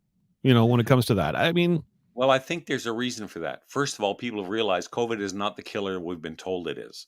There are certain groups within society that are prone to it. The elderly people, that list. Okay, so those people certainly are at risk. I know that list because I'm on the list of people who, if COVID gets me, I'm probably dead and gone because I'm overweight. Okay, so, I'm probably diabetic. Do what you have to protect yourself. Okay. But to make the whole world shut down for 2 years and the economic damage that does, like, I'm not at risk for COVID. I've had COVID. Do you really think that people wanted to do that though, Nick? Well, they Yes, I do. I believe that they did. Why? For what? I For what can't reason? answer that because the logic behind it doesn't make any sense. It's the same thing with global warming. Well, exactly. They The tell us- logic behind me as an elected official turning around and saying to a business, I'm going to shut you down, and selecting which businesses, and other businesses are fine. I shut down the mom and pop shop, but I keep Costco open. Exactly. So where's the logic in that? See, this is the whole point. You have our elected officials during the height of this on vacation, ignoring the very rules they put upon us. There is If no this was logic. I real- agree with you. There is no logic, but there has to be a reason. So what is the reason then? What was the reason? Look, if I had that answer, I don't know. But you don't have to have an answer. You just to that question. Because how would you know unless you're in the inner circle making those decisions? How would you know? The only answer that makes sense to me is they, rightly or wrongly, erred on the side of caution. They made their best guess. They gambled, and they said that, you know, from all the data that we're seeing and all the science that's coming at us and all the information we've got, it seems to us that the best solution is to just shut things down for a while and limit where people go and see if you can deal with this thing. I totally disagree with you because I think that the best defense against things like COVID is your own immune system. Now, if you have a weakened immune system, okay, then we need to take special steps. But you don't shut down the whole economy. Now, there's something to that because I've been in hiding essentially for the last 2.5 years through COVID, Right. you know, and I've absolutely limited where I go and the number of people I see. Now, I'm much more ingrained in society, and I consider myself to sort of, you know, I'm not afraid to go places. I'll go to a football game, I'll go to the comedy club on Tuesday nights, etc. But damn, you know, I spent one afternoon at my parents' house a month ago, and my brother's got a cold. And because I've been away and my immune system hasn't really had to do anything for the last 2.5 years, a bloody cold gets me and it won't let me go for 4 freaking weeks. Okay, but you've been out in the public, exposed to this. Like one of the things they told us to do in the beginning and through a lot of this stuff was wear a mask, wear gloves when you go out grocery shopping, as an example. Now, listen, I want to call you to task on the mask because I've heard you bring this up several times and I haven't had the opportunity. All right. Be my guest. And this is one of those things where you and I are going to disagree. You keep saying, you keep talking about the mask, and you keep, you know, saying you're not going to judge people for wearing the mask, but they look like jerks. I'm not judging All you, right, but you look like a jerk. I won't call them jerks. That's thing one. And I'm paraphrasing. You may not have used the word jerk, but they look silly, whatever else. They look ridiculous. Right. I'm refrain from that. The mask was never to protect you from getting sick. The mask was if you should have the COVID virus, the mask is going to hopefully limit the possibility of you transmitting that to someone who doesn't have the virus. How would I do that? How would you do How would what? the mask prevent me from doing that? Because the little gooey things, the little, you know, the cooties can't get through the mask. That's the idea. Number one, and the same reason why a surgeon wears it. No, that's not why surgeons wear it. All right, why do surgeons wear it? Surgeons wear that, what everybody calls, it's not an N95, but everybody calls the mask, the face diaper. Okay, Right. the little I hate that term, steel but okay. piece, okay, that goes over there to catch any spittle, so that when they're leaning over an open wound, they don't drop their own spittle in the wound and infect the patient. That's why they wear it. Has nothing to do with stopping viruses. So you would be okay then going in for some sort of surgery and whoever's operating on you not wearing a mask. I didn't say that. I said they didn't wear it to prevent the spread of a virus in a grocery store. They wear it for a very specific reason, because the standards of hygiene in an OR are such that, first of all, there are almost no viruses to begin with, other than what you might cough out into an open wound, okay, of somebody laying with their guts open for the surgeon to work on them. But to wear that mask out in public when you're wearing one and I'm wearing one, it's the same thing as taking a handful of gravel and throwing it at a chain link fence. The virus is so small, it passes right through the mask with no effect at all.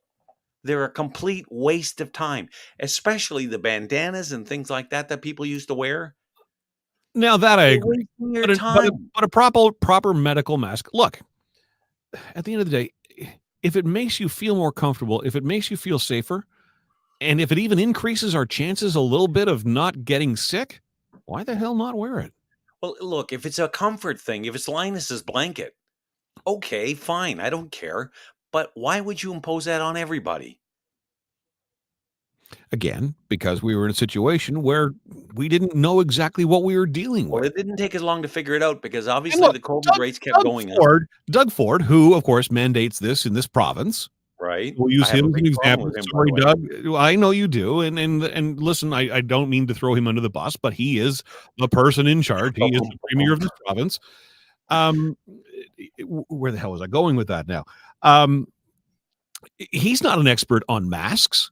He's only going based on the information that he's being given and making his best decision. He knows as much about masks as you and I do.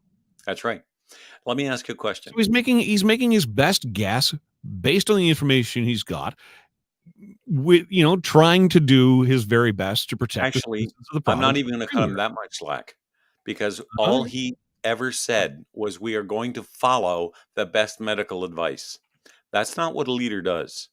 If you remember Star Trek: The Next Generation, okay, Picard would have a meeting with just a minute. There's a point I'm going to make with this. All right. Because this is the way decisions are made on a ship. If you have a big decision to make, you call your officers together and you draw on the experience. You draw from the engineer, you draw from the weapons officer, you draw from the navigator, you draw from the chief bosun's mate, all the different departments. Okay? Agreed. Yep. Ultimately, it's the captain who decides what's going to happen because his name is on the line. Doug Ford subverted his leadership to the medical community, of which that is only one element of the whole thing. What about the economic community? What did they have to say? This is going to kill us if you do this. You think they weren't in the room? Of course they were in the room. They were in the room, but they weren't listening yelling and to. screaming. Yes, well, okay. But okay, so to use your Star Trek analogy, wonderful. And he's got, Captain Kirk has got, his entire entourage there, and he's listening to his engineers and he's listening to his flight deck people and, everybody else. There's information that he's going to, he's going to listen to it all. There's some of it he's going to reject based on the fact that he has to make a decision. Just this is why. Not unlike a military leader or the president of the United States, for example, when he's got his military commanders all around him and his vice president and the secretary of state and, whatever governors and senators he wants to listen to. It's all inputs. And some of it he's going to say, agree with and disagree with. Somebody has to be the ultimate decision maker. But see, the point I'm making is he allowed the medical community to take control of this. He did not lead. He followed. And that was my big problem with Doug And Ford. so did the premier of Quebec. And so did the premier of New Brunswick. So did the premier of Nova Scotia. So what, go ahead. No. So, I mean, so they're all wrong? It's not that they're wrong. It's that they didn't demonstrate leadership. Because when you look at the overall data, the number of cases, and you looked at the death rates and the mortality rates is the term they use, they were very, very tiny. From a statistical point of view, like each death is tragic. I'm not trying to say that the people who died, they don't count. Okay. That's not what I'm talking about. I'm talking about from a cold policy point of view, the statistical information led you to believe that, and with good reason, that this thing was not the monster we were told it was being, that we could protect those who were vulnerable without disemboweling the economy. And they didn't choose that path. And I would have, and I'm not that bright. But they didn't know that then. They erred on the side of caution. Well, that's what you have an issue. That's what you have an issue with, and no different than that coach that decides to play it safe and go for the 3 points as opposed to being ballsy enough with the last minute to play. Don't bring up last year's Hamilton football game. Thank you very much. I'll never understand that. Okay, two games against you guys still to come this season, man. I'm just saying. Oh my God, please! If they make the Grey Cup this year, and who knows. if they pull that stunt again, I will tear up my Tiger Cat T-shirt, my see, team game jersey. For the listener, for the viewer, this is what Nick and I were talking about when we had that question earlier, where, we can disagree on stuff and we always find our way back to something that makes us laugh. So speaking of finding our way back, we have a little answer the call feature we're going to use. So let's play that. We'll go into, where time is it? Yeah, we'll take a short break. 20 to the top of the hour. So we'll do this, take a short break, and then come back and wrap. Then we'll come back and wrap it up. Yep. All right, sir. Here we go. Yep. Audio would help, wouldn't it? It would. Makes it even more interesting story. Yeah. So restart that. Why is there no audio? I don't know. It's not even letting me do audio. Looks pretty though, Nick. Oh, listen, I haven't seen this one. Like I've heard it. Of course, I wrote it, but it's not. Okay, if you can't get it, I can tell the story. All right, you go. Okay, I'll play the video. You tell the story. All right. Tommy Prince was a native Canadian from, I believe, around Sudbury, and he joined the Devil's Brigade, which was the first special service force. And he was one of their best soldiers. Now, he lands at Ortona in Operation Husky, I think, and he's given the task of going behind enemy lines because Ortona, if you understand it, the Germans had everybody. I'm going to run out of this. This will end before I'm finished. But what you're seeing here is what I'm going to be telling you about. The Canadians and the British are trapped on the beach at Ortona, and they can't get off because Germans have known they're coming and have ringed the place with artillery, and they're outgunned and they're just getting hammered. So they take Tommy Prince. Excuse me, it's Anzio, not Ortona. Ortona's an island. Anyway, they give him a job and they say, you need to go behind, get through enemy lines, take this field telephone with you and call in artillery against the German 88 artillery that's raining hell down on us here on the beaches. So he goes, okay, grabs it, and he slips through the German lines, dragging this phone behind him, and he sets up in a barn. He calls in artillery, but during the exchange, because there's artillery and then there's counter battery fire, one of the shells cuts his phone line. So now what's he going to do? He decides that he's going to go down into the barn. He finds a pair of coveralls and a hoe, and he gets out into the field acting like an Italian farmer, yelling curse words at both armies in Italian, shaking his fist at them, and he's walking along hoeing till he finds the break in the line. Then he bends down, faking like he's tying his shoes, and splices the wire together. Keeps on going, finishes his work, goes back in the barn and calls in the artillery, and then walks back that night back to his unit at the beach. His officer called it the single bravest thing he'd ever done, and I think he won the Star of Courage or something like that. I forget the name of the award now, but goes on to be one of our most decorated soldiers. This guy was incredible. He was fearless, and he was just another Canadian who answered the call. This guy was just, I loved writing that story because, it just proves that it doesn't matter when people are people, and when their friends and their colleagues are under fire, they're not fighting for king or queen or country. They're fighting for each other, and they will do unbelievable things in order to help save those lives. And if it means doing what he did, and he went on to fight through the war, and he ended up dying in 1972 back in Winnipeg, and that's where he's buried now. But what a guy! And if you had a company of those guys, you could win pretty much anywhere you wanted.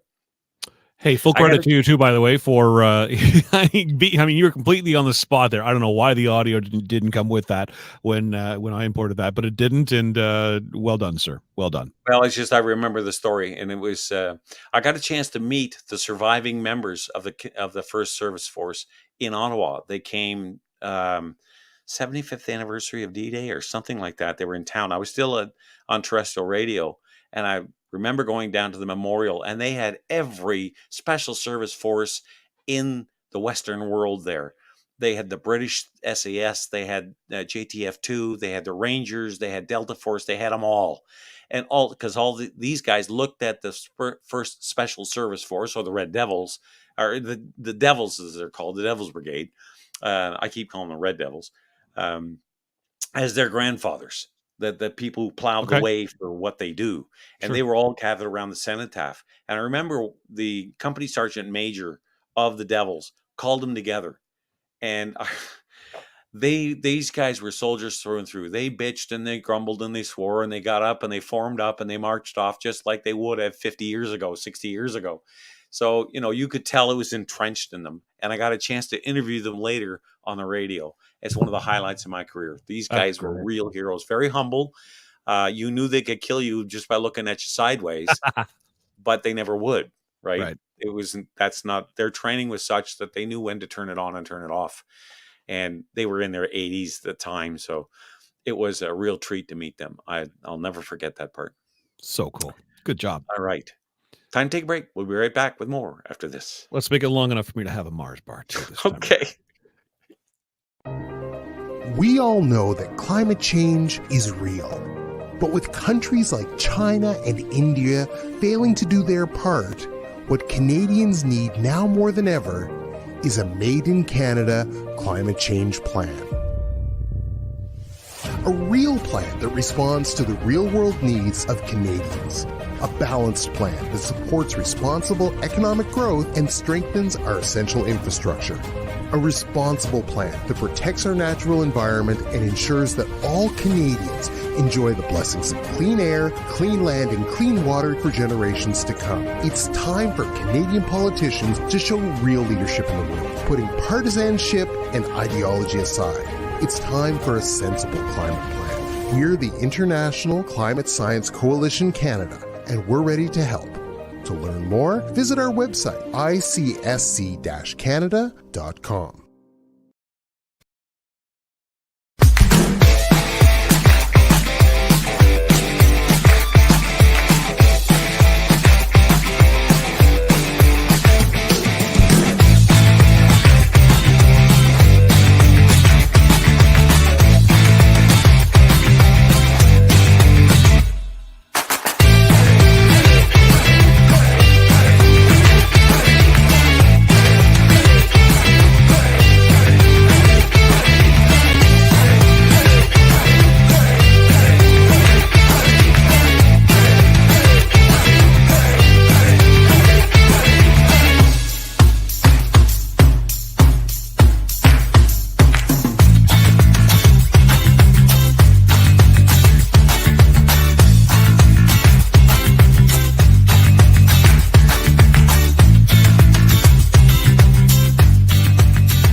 Well, did you get your street done?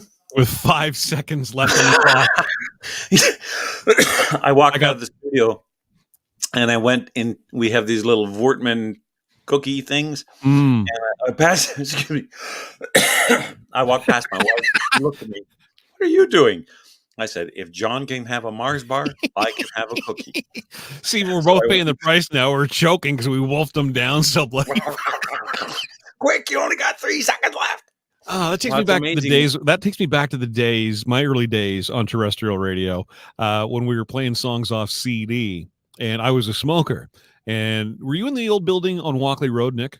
No, I got there just after you moved. So in order to, they had a smoking room. Okay. There was a time in radio where you could actually smoke right there in the studio. I wasn't there during those days, but you'd leave the studio. You'd have to walk around the studio, down a hallway, hang a right, down another hallway, hang a left, through the security door, through the lobby, into the smoking room. Smoke your cigarette, go back through the lobby, through the security door, back through the whole. Anyway, the song had to be at least 5 minutes and 20 seconds. We had this all timed out. And you had to go like hell on the cigarette, right? And then you get back to the studio, and of course, and you're just, you're knowing the countdown timer is on. You get back on the air. It's lovely to have your company. The new building had its problems too, because the studio was in the front of the building and the bathroom was in the back. Dude, and at that time, it doesn't matter what radio station I've ever been in, whoever has designed it, keeping in mind, the only people who are in a radio building around the clock, 24 hours a day, are the on-air people. That's right. And whoever designs radio stations, and I have seen this right across the continent, Nick, they put the washroom as far away as humanly possible from the studios. Well, Every time. I don't get it. one of the symptoms of diabetes is a frequent urge to go to the bathroom. And just before I was diagnosed with diabetes, I had to go. I was on air, and oh man, to sit there and hang on until the break was tough. And then I had to run like a bugger all the way to the back, go to the bathroom, and run all the way back. Where's and my try to pass sound card? like I Where's my wasn't out pass of card? I breath. forgot my pass card. Oh my God. Fortunately, there was no pass card between me and the bathroom, or I'd have gone through that thing. Well, that's the thing. You didn't need a pass card to get out. You needed a pass Didn't card even want to get back in. Yeah. You're Anyway, banging on the we're talking door. shop. Okay, so let's see. Where do we want to go next? I have another. Listen, we topic could just read every post that Craig is making right now in our comments. Craig's Oh yeah. Craig is writing the whole book on COVID-19 and how it's a made up thing. Oh man, I gotta mute that because I don't know what the score is. And my Leafs are playing Montreal tonight, and I don't know what the score ended up being, so I'm not going to ask. I'll look at it later. I'm sure they beat Montreal, but what do I know? Until I actually see the score. I'm so glad hockey's back. Oh my God, am I glad hockey's back. What we were doing without it, it's just, you remember John Council? Of course. Oh, no, it wasn't. It was a friend of mine called Tim. He was a huge Leaf fan. And we get to this time of the year and he'd say, summer's over, drop the puck. You know what? I may actually, and you and I have had this conversation. I have not paid much attention to hockey for a good number of years. I used to have the half season package for the Sens. I was all on board with that. But I've lost interest thanks to the owner of the team. I have regained interest in my Ottawa Senators of late. I think they're going to be an exciting team to watch this year, and I may actually be back in front of the TV this winter and not just watching football. Anyway, I just checked the score on your game, and I hope you're taping it so you can go and watch it later because it looks like you're in for a good time. Yeah, yes. I'm looking at the score myself right now. Oh, well, why'd you go and do that? Because I wanted to know, darn it. It's the first game. I want to know. You have no patience. You're right. I can't help it. Hockey. I've been watching a lot of hockey reaction videos by people like basketball fans and soccer fans. People who have never seen the game before. Oh, that's awesome. Because one guy said, they say that hockey's the greatest game in the world. I don't know. I mean, soccer, it should be soccer, shouldn't it? This guy's from Africa. No. Never seen a sheet of ice in his life, right? So he puts on the beauty of hockey. Have you seen that yet? No, but that's beautiful. I just love the whole concept of it. It reminds me of one of my favorite YouTube channels is a couple of young kids. I want to say 13, 14 years old. I think they're like twin brothers. And they sit down and they're black kids, and they sit down and they listen to, the albums that white guys like you and I would have grown up with, Right. like the whole, and to see their reaction, the first time they hear that drum solo and In the Air Tonight. Yep. Whoa, and it's all this, it's just super duper fun when you take people out of the element you expect to see them in and show them something completely different and just get their reaction on it. I've got a sponsor of mine right now who's got a commercial on the air with us that is a little risque, suffice to say. And he was just saying to me earlier, he says, you know what I want to do? I got to have a video camera set up in my shop so that when customers are in here and they hear that ad, he said, and I just want to do a whole bunch of videos of their reactions to. Yeah, stuff like that's great. Some of it's clickbait, there's no doubt about it. But Sure. the kid from Africa, by the time, because it starts out with that famous quote by Brendan Shanahan, is hockey hard? Have you ever seen that? No. He goes on to say, I don't know, you tell me. We have to have the endurance of a triathlete, the power of the strength and power of a football player, and the concentration of a brain surgeon. We have to do it all on blades an eighth of an inch thick, moving at high speeds while 5 other guys with sticks try to kill us. That's he says, so you tell me, is it hard? Yes, one of the hardest sports in the world. And then he goes through and they show the different features of hockey, like the fighting and the goal scoring and the handling and the, the saves and all that stuff. And they tell the story of Marty St. Louis scoring in New York City on Mother's Day, the day his mother dies. Yeah. It just, if you got to have a heart of stone, not for that not to move you. And this guy, he's just sitting there with his jaw hanging open. He cannot believe. He said, okay, maybe hockey is the best game in the world. And without question, it is. And really, you know what? It is. And I think, it's stories like that I think, lend themselves so well to baseball on radio. I would rather listen to baseball on radio or an audio stream than actually watch the game, just because of those stories. And there's just something about the pace of that game that it lends itself to that. And yeah, I mean, listen, hockey guys, most of the hockey players I know, nicest people. They really are nice people, and they've all got fantastic stories. So, yeah, it's I'm in love with the game. I've really in the last few years have fallen back in love with hockey. Yeah, well, I just might this winter, Nick, be there with you. Not cheering for your team, obviously, but what's the matter with you? There is only one team, even though they're going to lose to Montreal 4-3. Anyway, that's just the first game. I'm not worried about.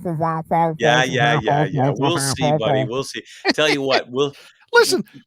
If you were any closer, I'd bet you a case of beer on who's leading by the halfway mark. Can I tell you a great story about sports betting? Because I'm not a sports betting guy, okay? And I'm a real casual hockey fan, okay? I like going to the games. It's exciting. It's fun. I did the PA announcing. Stu had me fill in for a little bit. I was really proud to do that. Exciting. I'm in Vegas, and it's the Sens and the Leafs, and I guess in the playoffs, and the winner's going to move on to the next round. And my wife and I agreed, not that she wants to watch the game, but wherever we were on the strip, we would stop and we would watch the game there. So we ended up at Treasure Island. And I'm walking through the casino, can't find the game on anywhere. And finally, somebody directs me to the sports betting area, which is this room in the back, and it's all sports, and it's big screens everywhere. And if it's a game being played in the world, it's in there. On. It's all, and you can bet on it. And I sit down beside this guy, and he's from New England, and he's telling me about this player and that player who he saw growing up. And he says, you're an Ottawa guy. He says, you're going to put a couple of bucks on your team? And I went, nah, I don't really bet on sports. I just want to see the game. He goes, put a couple of bucks on your team. I'm like, nah, I'm not really interested in putting a couple. I'm in Vegas, right? I'm like, I'm not really. Put a couple of bucks. The guy was relentless. Fine. I leave. I go out, literally put $2 on the Sens to win. I get back, and he sits there without, doing his best ventriloquist. Put your ticket face down. Pardon me? Put your ticket face down on the table. Okay, so I put my ticket face down on the table. He goes, you're welcome. They don't know, Nick, in Las Vegas, if you've got a $2 bet or a $2 million bet going on a game. All they know is that you've got the little ticket and you have put money on the game. And my man, you are drinking for free that night. It's the best $2 I have ever John, you and me road trip Vegas. Life. And the pièce de résistance was when the server comes in and she says, I hope you're having a good time. So my wife's drinking daiquiris. I've got rye and ginger going, and I'm riding this $2, man. And she says, I hope you're having a good time. Is there anything else I can get you? And I'm 4 drinks in by this point. Sends her up. I think, what I really feel like, you can't get me. She says, try me. I said, I would love a Cuban cigar. Of course, you can't get Cuban cigars in the States. Right. She says, what kind?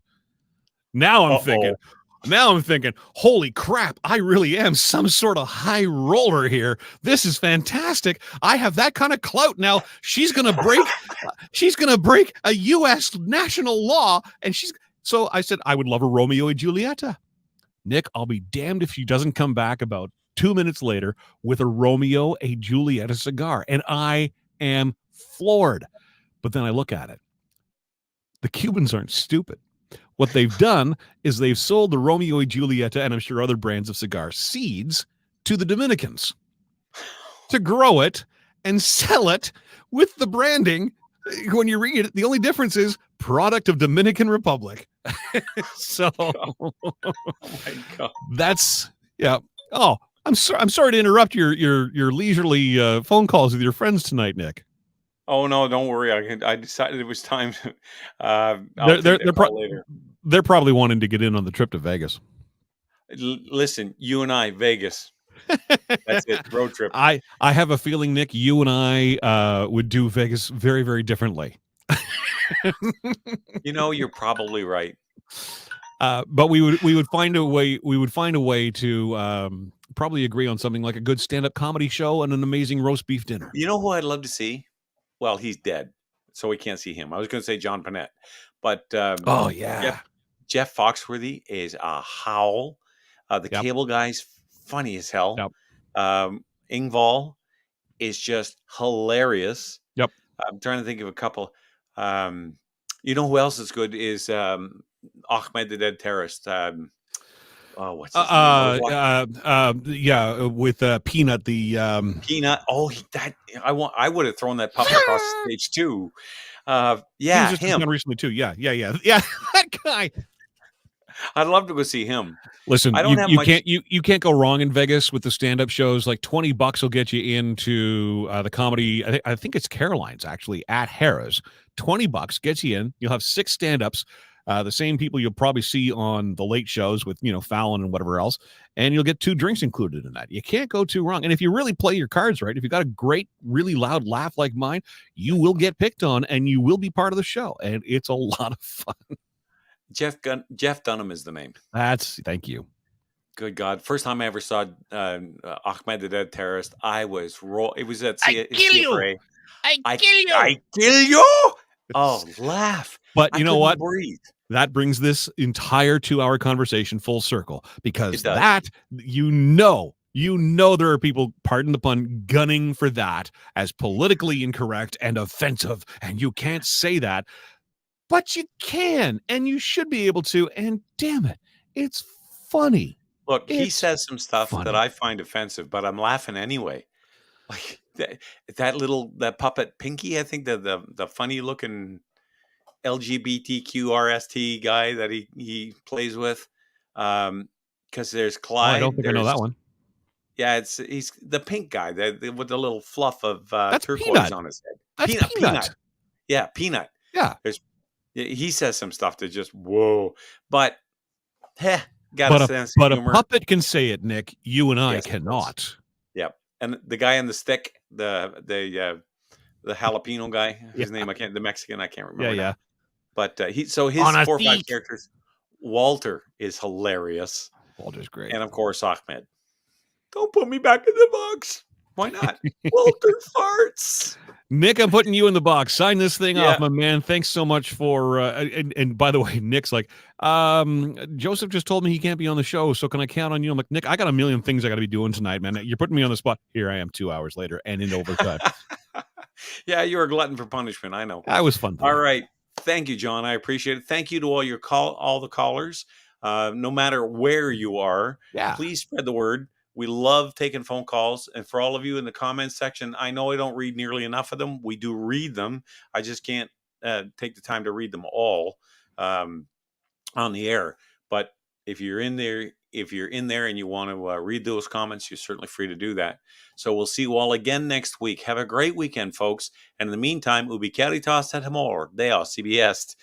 May you have fair wind and a following sea. I screwed that all up, but you know what I mean. We'll see you next week. Yeah.